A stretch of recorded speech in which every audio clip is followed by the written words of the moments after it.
Hello students, स्वागत है आपका अपना YouTube channel chemistry bye Amit sir में। चलिए आज हम पढ़ने वाले हैं प्रकाशिकी के एक भाग है उसमें प्रिज्म, जिससे न्यूमेरिकल पूछता है। बहुत न्यूमेरिकल पूछता है, पूछेगा सीधे 4 नंबर या 5 नंबर का न्यूमेरिकल पूछता है। और बहुत डाउट रहता है लड़कों के प्रिज्म का न्यूमेरिकल बनता कैसे है। बहुत लोग पढ़ाते भी नहीं है, बच्चों को समझ में नहीं आता है। लेकिन एक ऐसा आपके लिए हम खोज के लिए आए प्रिज्म का न्यूमेरिकल कराने के लिए कि एकदम 1% भी आपको डाउट नहीं होगा और बहुत मजा आएगा पढ़ने में।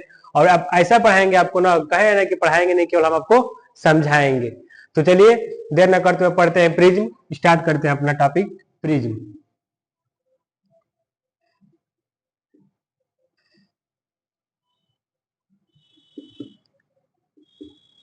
ये प्रिज्म है क्या?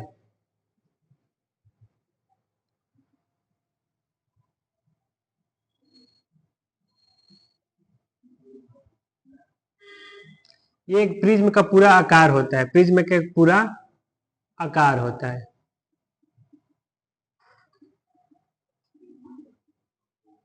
प्रिज्म एक पूरा आकार होता है। प्रिज्म उस आकृति को कहते हैं, प्रिज्म उस आकृति को कहते हैं जो दो अपवर्तक पृष्ठ से एक कोण पर जुड़ा होता है। प्रिज्म उस समांग पारदर्शी माध्यम को कहते हैं, या प्रिज्म उस समांग पारदर्शी आकृति को कहते हैं जो एक कोण पर दो अपवर्तक पृष्ठ द्वारा घिरा होता है। जो एक कोण पर दो अपवर्तक पृष्ठ द्वारा घिरा होता है। आपको डिफरेंस समझ में आ रहा होगा कि अपवर्तक पृष्ठ क्या है आपका? यही ना है अपवर्तक पृष्ठ। दो अपवर्तक पृष्ठ से एक कोण पर जुड़ा होता है, यानी दो अपवर्तक पृष्ठ नंबर 1 और ये नंबर 2। ये क्या है आपका? अपवर्तक कोण। अपवर्तक कोण। अब हम प्रिज्म को समझने के लिए जो हमारा मेन टॉपिक है प्रिज्म द्वारा प्रकाश का अपवर्तन। प्रिज्म द्वारा प्रकाश का अपवर्तन, इस पूरे प्रिज्म में से एक हम प्रिज्म का परिच्छेद बाहर निकाल लेते हैं अध्ययन करने के लिए। अब देखिए, इस पूरे प्रिज्म से एक प्रिज्म का हम क्या करते हैं? परिच्छेद बाहर निकाल लेते हैं। ये क्या है आपका? प्रिज्म का परिच्छेद। नामकरण कर दिए इसका ए बी और सी। ए बी और सी। अब ये जो हमारा मेन टॉपिक है प्रिज्म द्वारा प्रकाश का अपवर्तन। प्रिज्म द्वारा प्रकाश का अपवर्तन। प्रकाश का अपवर्तन।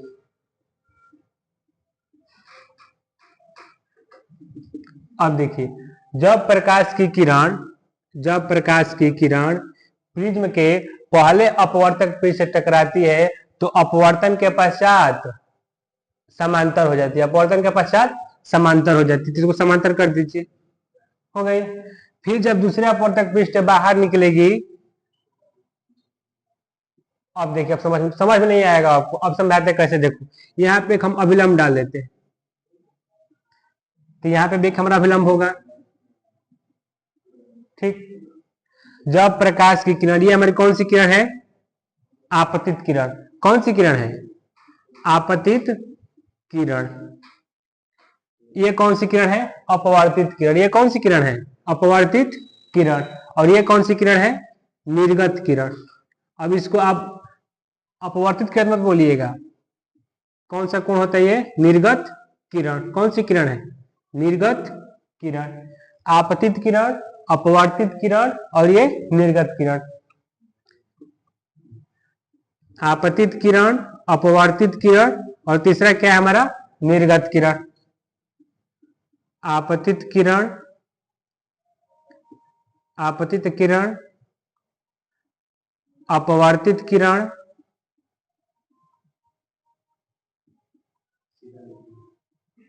और तीसरा क्या है हमारा? निर्गत किरण। तीसरा क्या है? निर्गत किरण। अब देखिए, आपतित किरण को डिनोट किससे करते हैं? आई से। आपतित किरण को डिनोट करते हैं आई से। और आपतन कोण बनता कहाँ है? आपतित किरण व अभिलंब के बीच आपतन कोण बनता है। आपतित किरण व अभिलंब के बीच कौन सा कोण बनता है? आपतन कोण बनता है।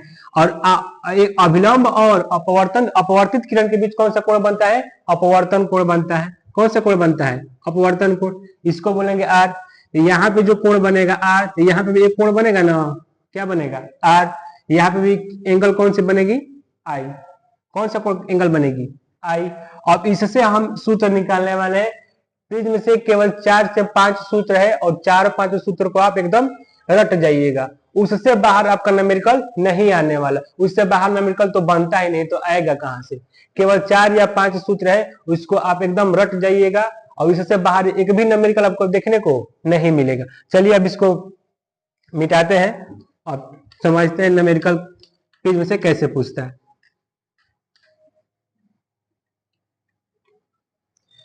प्रिज्म का पहले हम क्या बनाएंगे? मुख्य परिच्छेद। प्रिज्म का मुख्य परिच्छेद, यही था हमारा प्रिज्म का मुख्य परिच्छेद। नामकरण कर दीजिए ए, बी और सी। ये हमारी आपतित किरण आई, फिर यहाँ के समांतर हुई और फिर यहाँ से बाहर निकल गई। ये हमारा क्या था? यहाँ पे अभिलंब था ना। एक यहाँ पे भी हमारा क्या होगा? अभिलंब होगा। अब देखिए यहाँ पे एक और चीज होता है। ये हमारा कोण कौन सा था? आई। यहाँ पे भी कोण कौन सा था? आई। ये अंदर कौन सा कोण था? आर। अंदर कौन सा कोण था? आर। यहाँ पे कौन सा कोण था? आर। अब देखिए ये जो हमारी आपतित किरण है, ये वाली जो किरण हमारे प्रिज्म के पहले पृष्ठ से टकरा रही है, अगर यहाँ पे प्रिज्म ना होता तो कोण हमारा कहाँ, एंगल कहाँ जाता? रे कहाँ जाती? सीधे निकल जाती। सीधे निकलती ना, लेकिन निकल नहीं रही है। तो यहाँ से हम देखो, यहाँ से सीधे निकलती। अब ये जो हमारी रे है, लग रहा है कि ये कहाँ से आई है? अगर प्रिज्म नहीं होता यहाँ पे तो ये एंगल कहाँ, ये जो रे है कहाँ से आती? लग रहा है कि ये कहीं सीधे से आ रही है। लग रहा है ना कि ये यहाँ से सीधे आ रही है। यहाँ पे जो कोण बनेगा ना, इसको बोलते हैं एंगल ऑफ डेविएशन या विचलन कोण। इसको क्या बोलते हैं? एंगल ऑफ डेविएशन या विचलन कोण। और यही आपका मुख्य इंपॉर्टेंट है प्रिज्म में, विचलन कोण। विचलन कोण, angle of deviation, angle of deviation, विचलन कोण। इसका डिफिनेशन क्या निकलेगा? आपतित किरण व निर्गत किरण के बीच बनने वाले कोण को क्या कहते हैं? हम विचलन कोण कहते हैं। आपतित किरण, ये कौन सी किरण है? आपतित किरण। ये कौन सी किरण है? आपतित किरण। और ये कौन सी किरण है? निर्गत किरण। तो आपतित किरण और निर्गत किरण के बीच बनने वाले कोण को क्या कहते हैं? विचलन कोण कहते हैं, angle of deviation, angle of deviation. अब प्रिज्म के लिए बताए थे कितने सूत्र हैं? 4 से 5 सूत्र हैं। अब चलिए, अब 4 और 5 सूत्र को ना अपना कॉपी पे एकदम नोट कर लिए, नोट मत करिएगा, इसको एकदम रट जाइएगा। प्रिज्म से कहीं से सवाल आए और आपसे फंस जाए तब कहिएगा। केवल 4 से 5 सूत्र है और घबराना बिल्कुल भी नहीं। देखिए पहला क्या है? I equal to A plus और ये क्या है? Angle of deviation, angle of deviation विचलन कोण बटा में 2। अगर आई निकालना हो, ए का मान दिया हो और विचलन कोण भी दिया हो, तो आई का मान निकालेंगे। ये सूत्र नंबर 1 और फार्मूला नंबर 2 देखते हैं। अगर आपको आर निकालना हो, यानी अपवर्तन कोण निकालना हो, तो क्या करेंगे? सीधे करेंगे a बाई 2, फार्मूला नंबर 2। अगर आई निकालना हो, आपतन कोण निकालना हो, तो I equal to A plus विचलन कोण बटा में 2। अगर आपको आर निकालना हो, अपवर्तन कोण निकालना हो, तो R equal to A by 2। और तीसरा फार्मूला क्या है? इन 4-5 सूत्र को ना आप रट जाइएगा, 4-5 सूत्र को रट जाइएगा, एकदम नोट कर। इससे बाहर ना आपका प्रिज्म का कोई न्यूमेरिकल बनेगा ही नहीं। यही केवल 4 से 5 आपका मेन सूत्र है, इससे बाहर आपका न्यूमेरिकल नहीं बनेगा। अब देखिए, अगर आपको अपवर्तनांक निकालना हो, इसका अपवर्तनांक निकालना हो, तो इसका सूत्र क्या है? साइन ए प्लस विचलन कोण बटा में 2 और सबका बटा साइन ए बाई 2। ये आपका फार्मूला नंबर 3, फार्मूला नंबर 3। और फार्मूला नंबर 4 क्या है? ये क्या है? अपवर्तनांक है, लिख भी देते हैं अपवर्तनांक। अपवर्तनांक ये क्या है? अपवर्तनांक है। जहां जहां इसका साइन है इसको समझना क्या है? विचलन कोण। विचलन कोण, इसको कहीं कहीं अल्पतम विचलन कोण भी लिखता है और क्या लिखता है? न्यूनतम विचलन कोण भी। अल्पतम विचलन कोण लिखे या न्यूनतम विचलन कोण लिखे, दोनों क्या है? एक ही है। चाहे अल्पतम कोण विचलन, अल्पतम विचलन कोण लिखे या न्यूनतम विचलन कोण लिखे, दोनों का मतलब एक ही होता है, दोनों का मतलब अलग अलग नहीं होता है। अब देखिए चौथा जो क्वेश्चन है, R plus R dash equal to ए।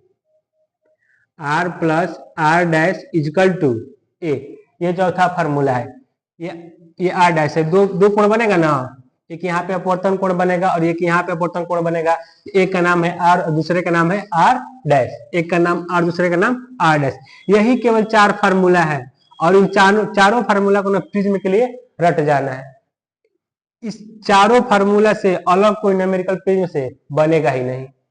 अगर प्रिज्म से कहीं भी न्यूमेरिकल पूछे तो यही केवल 4 फार्मूला से आपका न्यूमेरिकल पूछेगा। पहला क्या है? I equal to A plus del विचलन कोण अपान 2। दूसरा क्या है? R equal to A by 2। तीसरा क्या है?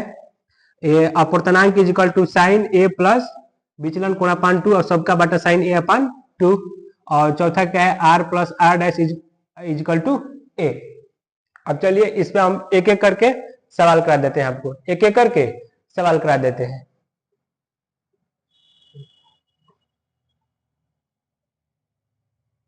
अब सवाल लिखिएगा बस।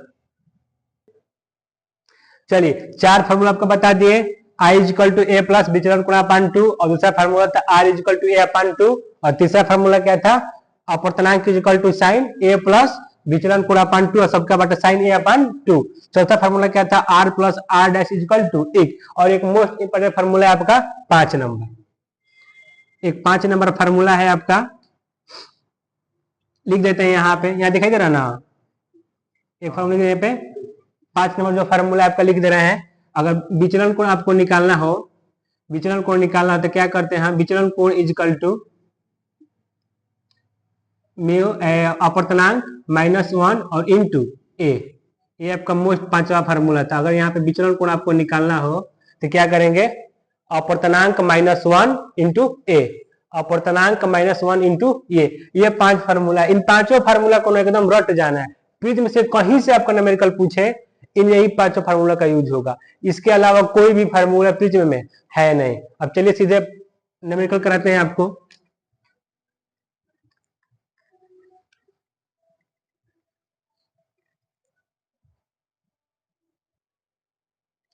चलिए पहले ये 3 क्वेश्चन करा देते हैं, इसके बाद फिर एक 3 क्वेश्चन आपके लिए लेके आएंगे, जो कि सारा आपका डाउट क्या हो जाएगा? क्लियर हो जाएगा। पहला क्वेश्चन पढ़ते हैं। यदि किसी प्रिज्म का प्रिज्म कोण 5 डिग्री है, यदि किसी प्रिज्म का प्रिज्म कोण 5 डिग्री है, जहां भी प्रिज्म कोण दे किसका मान होता है? किसका मान होता है? ए का। प्रिज्म कोण को किसे नोट करते हैं? ए से।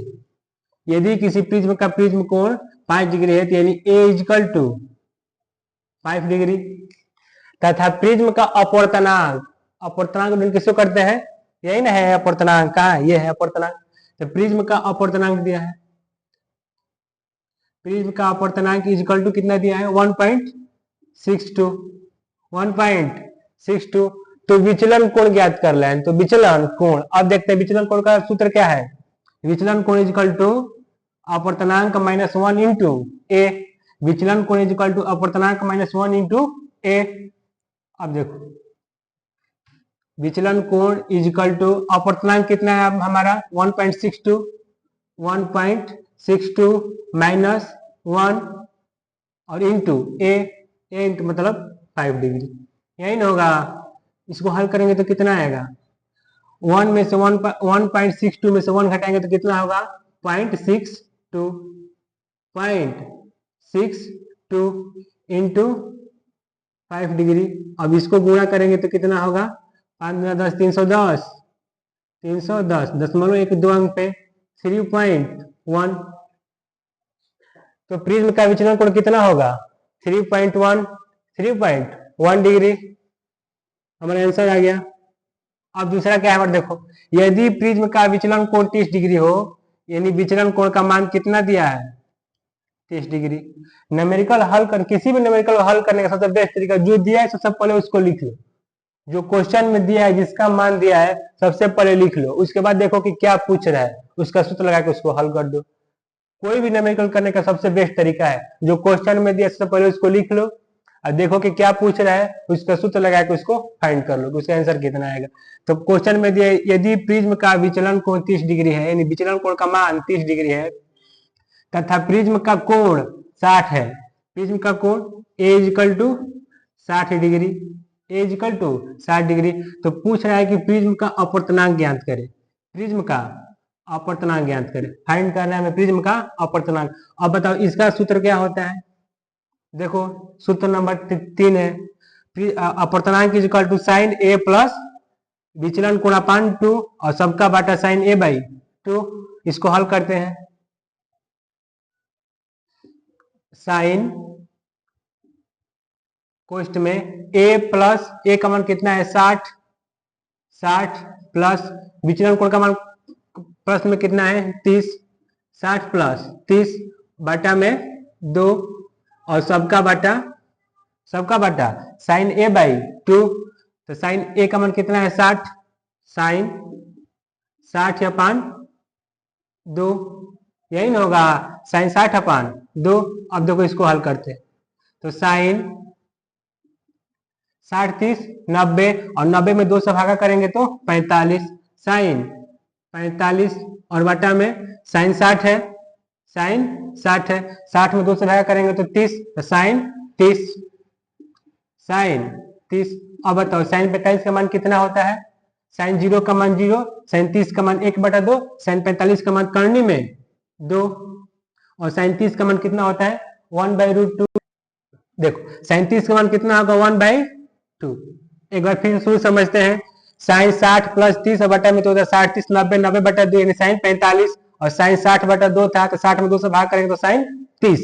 तो साइन 45 का मान 1/√2। देखो यहाँ पे मिस्टेक हो गया था, 1/√2 और बटा में 1/2। अब 1/2 को हम लिख सकते हैं ना, 1/√2 इंटू √2। इसको हल करेंगे तो 2 आएगा। अब देखो √2 से √2 कट जाएगा ना, बचेगा क्या? √2 हमारा ऊपर चला जाएगा तो क्या होगा? √2। अब इसका मान √2 का मान कितना होता है? 1.414। ये हमारा आंसर हो गया। प्रिज्म का अपवर्तनांक हो गया। प्रिज्म का अपवर्तनांक कितना आ गया? 1.414। 2 क्वेश्चन हो गया। अब चलते हैं तीसरे क्वेश्चन की तरफ। देखो पहले पूछ क्या रहा है, प्रिज्म का विचलन कोण 30 डिग्री है, यानी विचलन कोण का मान दिया है। प्रिज्म का विचलन कोण इज इक्वल टू 30 डिग्री तथा प्रिज्म का कोण 60 है, यानी ए का मान दिया है आपका 60 डिग्री। तो पूछ क्या रहा है? तो प्रिज्म का अपवर्तनांक ज्ञात करें, यानी प्रिज्म का अपवर्तनांक ज्ञात करना है। सेम क्वेश्चन है आपका, प्रिज्म का अपवर्तनांक ज्ञात करना है। अब सूत्र को हम हटाते हैं।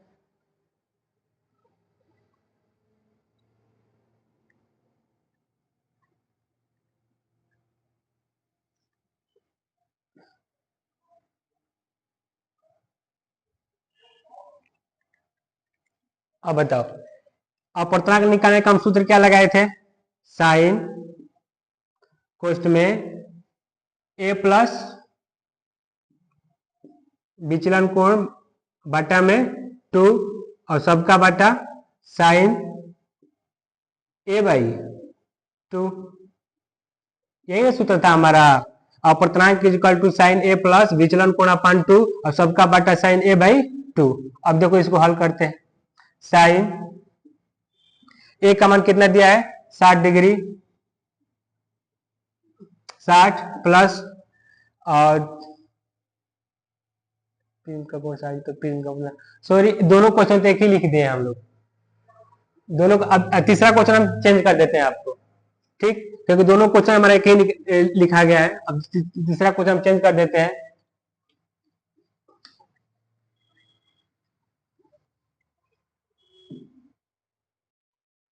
चलिए देखिए क्वेश्चन क्या है। 60 डिग्री कोण वाले प्लास्टिक प्रिज्म का पीले प्रकाश के लिए अपवर्तनांक √2 है अल्पतम कोण की स्थिति में ज्ञात करें। अल्पतम कोण की स्थिति में ज्ञात करें, क्या क्या ज्ञात करना है? पहले ज्ञात करना है अल्पतम विचलन कोण, दूसरा ज्ञात करना है आपतन कोण, तीसरा अपवर्तन कोण और चौथा निर्गत कोण। एक ही क्वेश्चन में आपका सब क्वेश्चन हो जाएगा। क्वेश्चन करेंगे एक और हल कितना होगा? 4। क्या क्या ज्ञात करना है? चलिए एक एक करके हम ज्ञात करते हैं। एक बार फिर क्वेश्चन को पढ़ लेते हैं। 60 डिग्री कोण वाले प्लास्टिक प्रिज्म का पीले प्रकाश के लिए अपवर्तनांक √2 है, तो अल्पतम विचलन कोण की स्थिति में, देखिए यहाँ पे विचलन छूट गया है,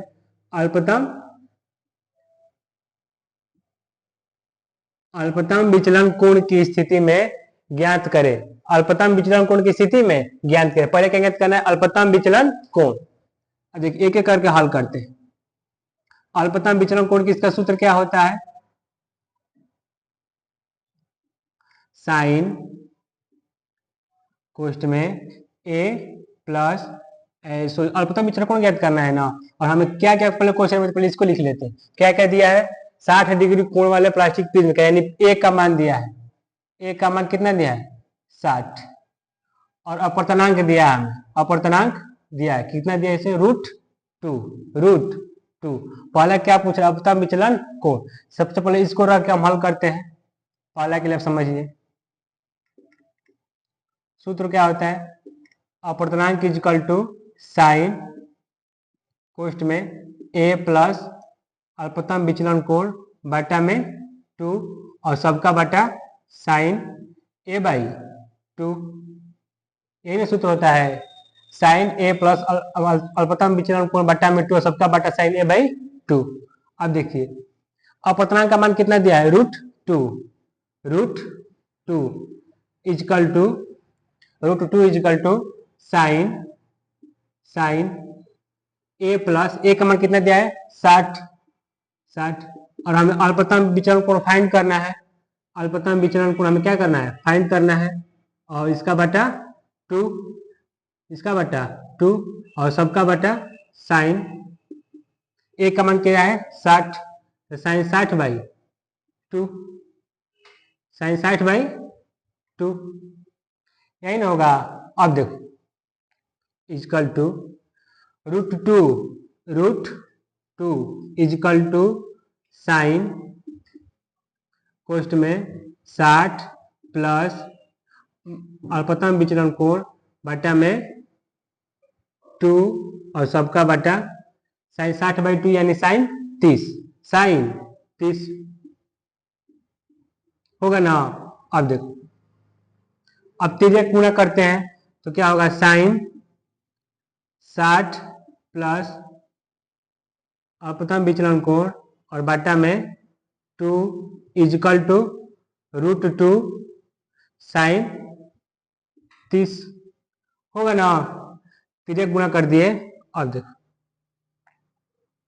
साइन 60 प्लस अल्पतम विचलन कोण बटा में 2 इक्वल टू √2 इंटू साइन 30 का मान 1/2, साइन 0 का 0 मान साइन 30 का मान 1/2, साइन 30 का मान 1/2,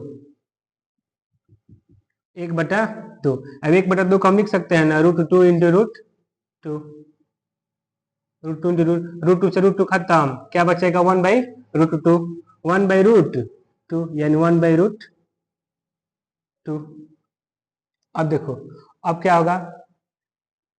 1/√2 किसका मान होता है? 1/√2 किसका मान होता है? साइन 45। इसको हल कर लेते हैं।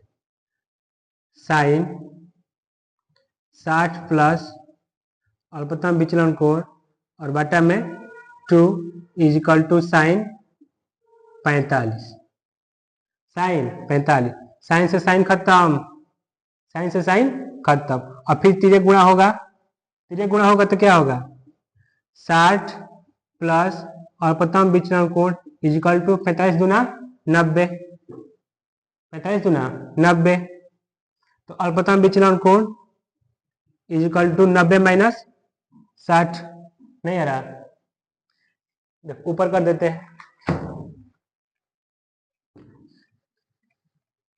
अब समझिए क्या बचा यहाँ पे, 45, 45 दूना 90, 90 equal to 60 plus 90 equal to 60 plus अल्पतम विचलन कोण, यहाँ से अल्पतम विचलन कोण का मान क्या लिख देगा, 90 माइनस 60। चलो यहाँ पे कर देते हैं, हमारा क्या बचा 90 इजकल टू 60 प्लस अल्पतम विचलन कोण, यहाँ से अल्पतम विचलन कोण का मान क्या निकलेगा, 90 माइनस 60, 90 माइनस 60, अल्पतम विचलन कोण इजकल टू 90 माइनस 60 यानी 30 डिग्री, अल्पतम विचलन कोण इजकल टू 30 डिग्री। तो पहला का आंसर कितना है हमारा 30 डिग्री आ गया ना। अब दूसरा फाइंड करते हैं, आपतन कोण, आपतन कोण,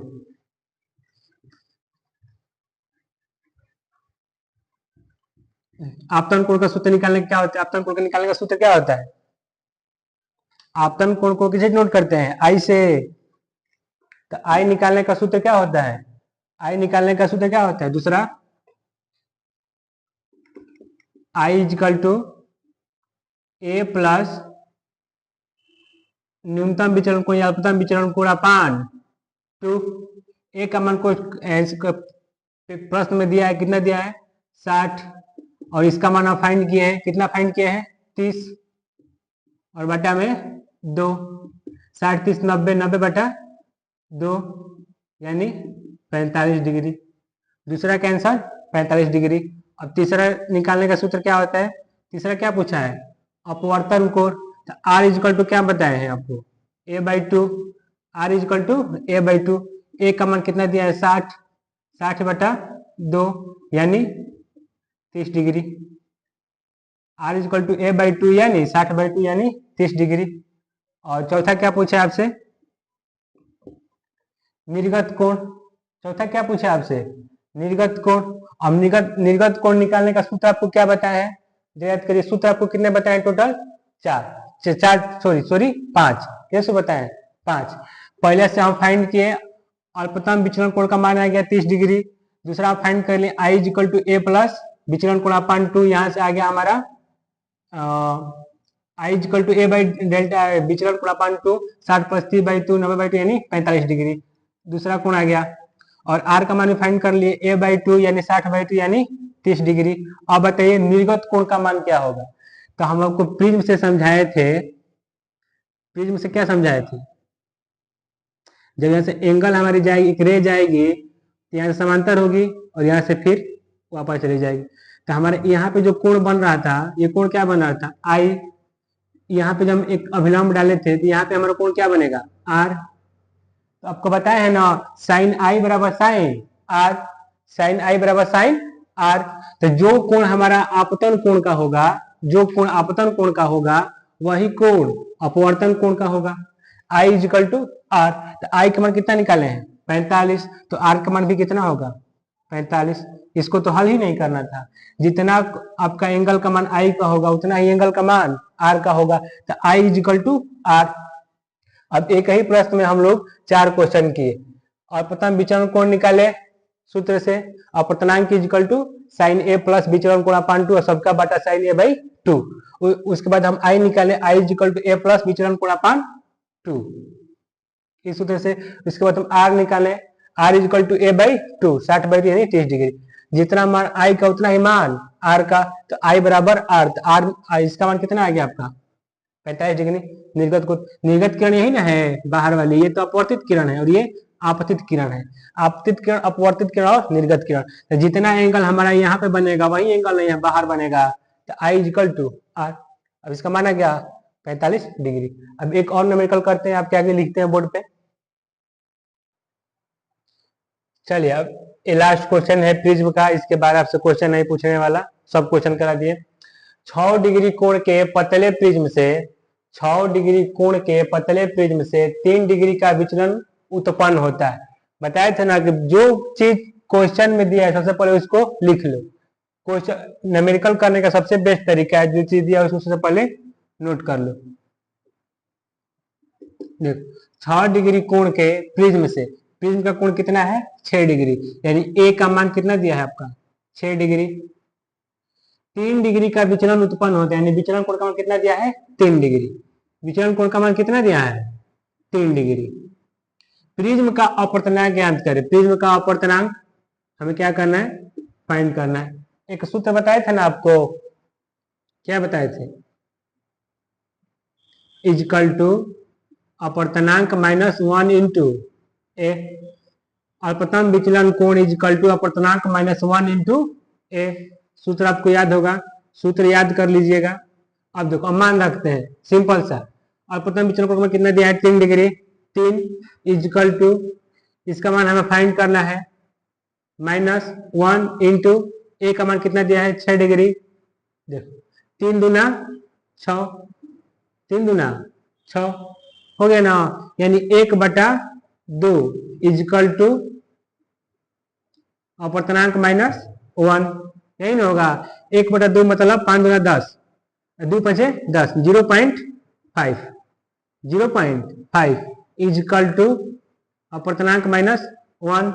अपवर्तनांक इजकल टू क्या होगा 1 -1 है, इधर आएगा तो प्लस हो जाएगा, प्लस 0.5।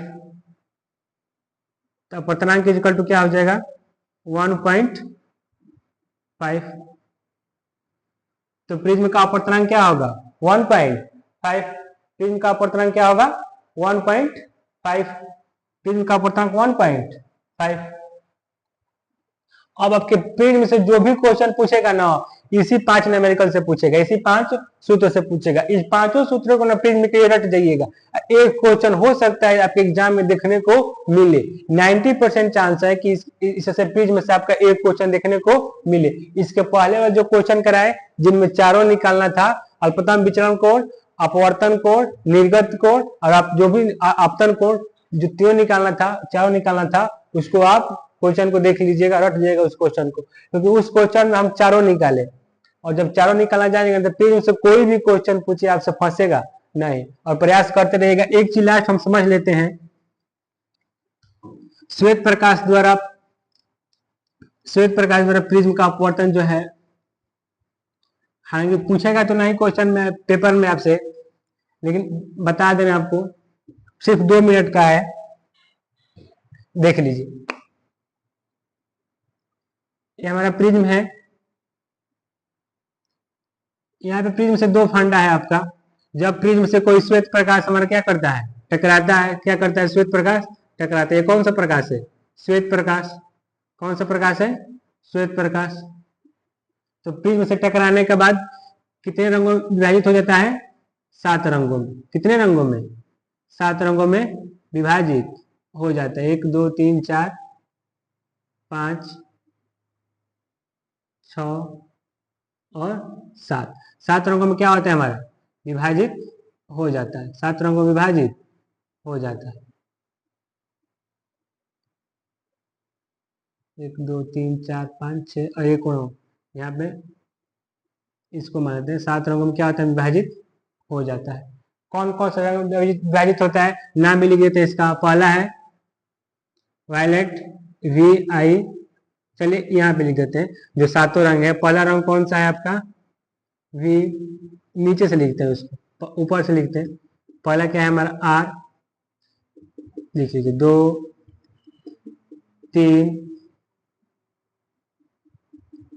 3 4 5 6 और ये 7।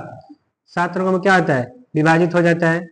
VI B G Y O और R। R का मतलब क्या होता है लाल। R का मतलब लाल और O का मतलब ऑरेंज होता है, मतलब नारंगी। O का मतलब नारंगी।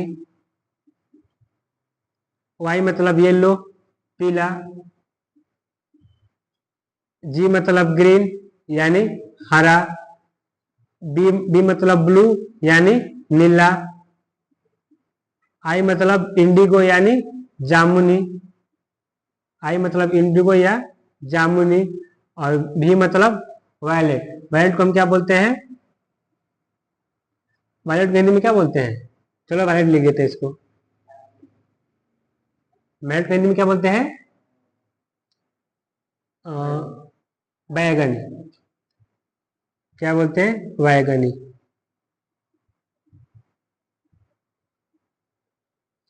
जब श्वेत प्रकाश किसी प्रिज्म से टकराता है वो तक कितने रंग विभाजित होता है, 7 रंगों में। कितने रंग विभाजित होता है, 7 रंगों में। और एक यहीं पे एक पूछता है क्वेश्चन, का पूछ देता है कि श्वेत रंगों का पुनर्संयोजन, श्वेत रंगों का पुनर्संयोजन, यदि जो 7 रंग निकला है ना, इसी के पास हम एक अगर उल्टा प्रिज्म बना देंगे, एक क्या करेंगे, उल्टा प्रिज्म बना देंगे, एक उल्टा प्रिज्म बना देंगे, तो फिर यही हमारा जो श्वेत प्रकाश होगा ना, जो हमारा श्वेत प्रकाश होगा, ये कितने रंगों में, एक रंगों में क्या होगा, विभाजित हो जाएगा, एक रंगों में विभाजित हो जाएगा।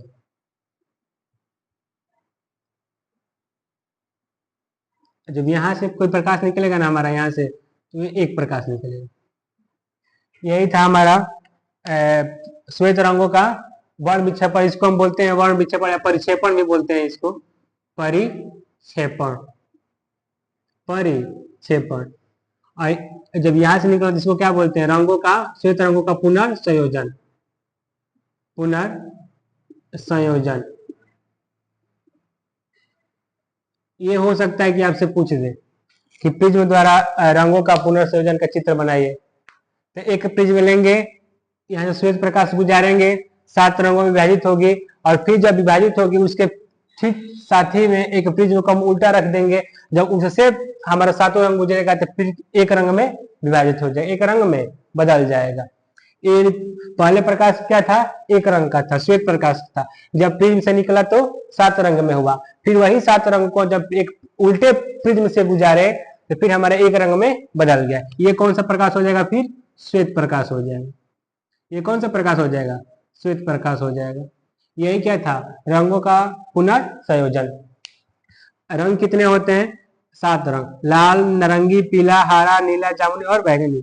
1 2 3 4 5 6 और 7। सबसे तरंगदैर्घ्य, लाल रंग का तरंगदैर्घ्य सबसे अधिक होता है, तरंगदैर्घ्य, लाल रंग का तरंगदैर्घ्य सबसे अधिक होता है, और विचलन कोण सबसे कम, और इसका सबसे कम होता है, तरंगदैर्घ्य सबसे कम होता है बैगनी का, और विचलन कोण सबसे अधिक किसका होगा, सबसे नीचे कौन सा रंग होता है, बैगनी।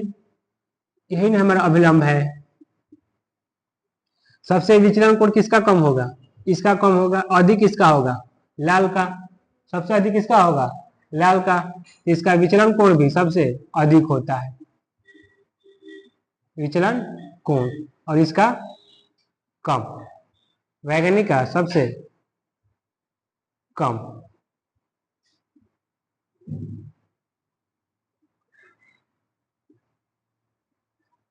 ठीक, तो आपका प्रिज्म में सबसे मेन इंपॉर्टेंट क्या था, प्रिज्म से बनने वाले न्यूमेरिकल, प्रिज्म से बनने वाले न्यूमेरिकल, जो आपको 4-5 सूत्र लिखवाएं या 5-6 जो सूत्र होंगे उसके एकदम आप रट जाइएगा। अगर पेपर में उससे न्यूमेरिकल पूछा प्रिज्म से, इसी 5 सूत्र का उपयोग होगा, इसके अलावा कोई भी सूत्र का उपयोग होने वाला नहीं है।